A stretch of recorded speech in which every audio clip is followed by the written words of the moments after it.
See, as far as government policies are concerned, overall the intentions are similar whether it is for IITs or for other universities.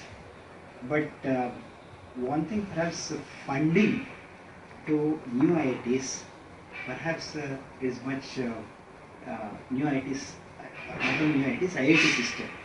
Funding from MHRD is much better compared to the funding for the other universities. That is one privilege. And another privilege IITs have compared to universities is, I think, complete academic autonomy has been bestowed to the IITs and IIT system. That I mean, it may be politically incorrect if I say that the ministry or perhaps the bureaucrats there, they or perhaps local governments more than the central government. Local governments, they interfere in the even in the academic matters or even in appointment of vice chancellors, etc.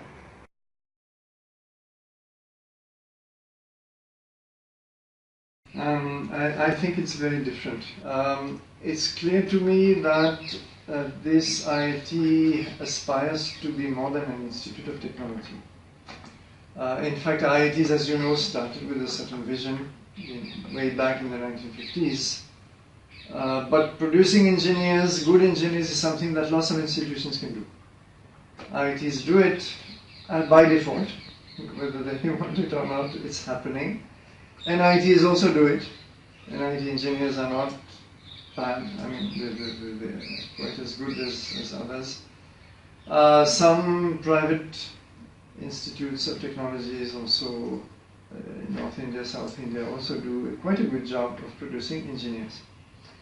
But an engineer is by default a very limited human being because he's been specialized in his fluid mechanics or his computer science or what else does he know?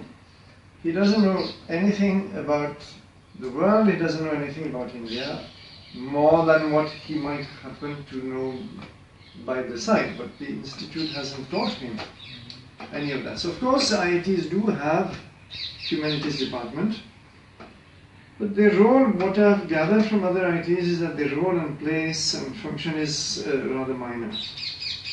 And it's like giving you good communication skills and better English and a little bit of critical thinking and things like that. I think this IIT, what I have understood, aspires to do more than that. It aspires to teach students to learn a little deeply about certain issues, social issues, cultural issues.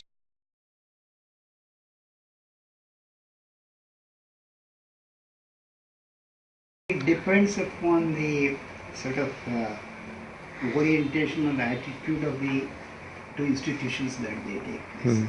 For instance, the focus or perhaps orientation of IIT is more broad-based rather than say I'm an IIT, so I'll be concentrating only on the technology development, not bothered about management and humanities, etc. Then even if the close proximity is there, it may not help much.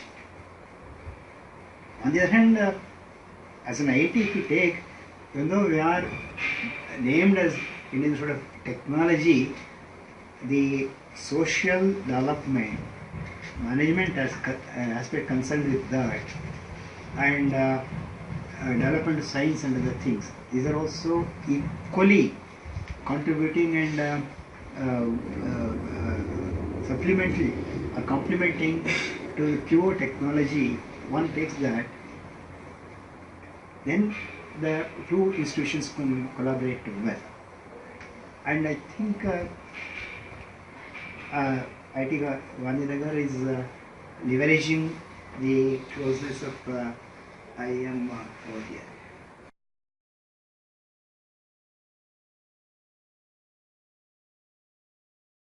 Unfortunately, I think it takes a long time to develop the cultural integrity. I think universities develop over a long period of time, and they become. I think it's important to become well known internationally. Yeah. So that I think the real challenge is to get your research communicated internationally. Yeah. So publishing in international journals, visiting conferences internationally, Yeah. and so that you can present the work of your university. I think that's the really important thing. However, I'm not sure that world rankings are really that important, to be honest. I think national rankings are very important. Kind of constant, comparison that you have to outperform somebody else is not a very healthy attitude. Develop your own thing the best way you can, and do the best you can, and then collaborate instead of competing. Collaborate. Exchange resources, exchange people, exchange ideas. I think the Asian temperament, and by that I mean primarily Indian and Chinese and other countries, the Asian temperament is more towards collaboration than competition. So let every IIT be its own, and then if possible let them collaborate and to raise the whole philosophy of an IIT together. I think that would be the idea. It was done 50 years ago, 100 years ago. How were universities assessed? By the excellence of the people they produced, not by any other. I mean, I think Newton was at, is it Oxford? I think he was at Oxford, if I'm not mistaken. And so you know that certain great people have come out of this institution. There was no statistics about publications in those days. It didn't matter how many papers you published 200 years ago. You could publish one great paper, every 10 years, and that would be sufficient. So I think we are a bit too obsessed by criteria which do not really reflect greatness, but simply efficiency and production.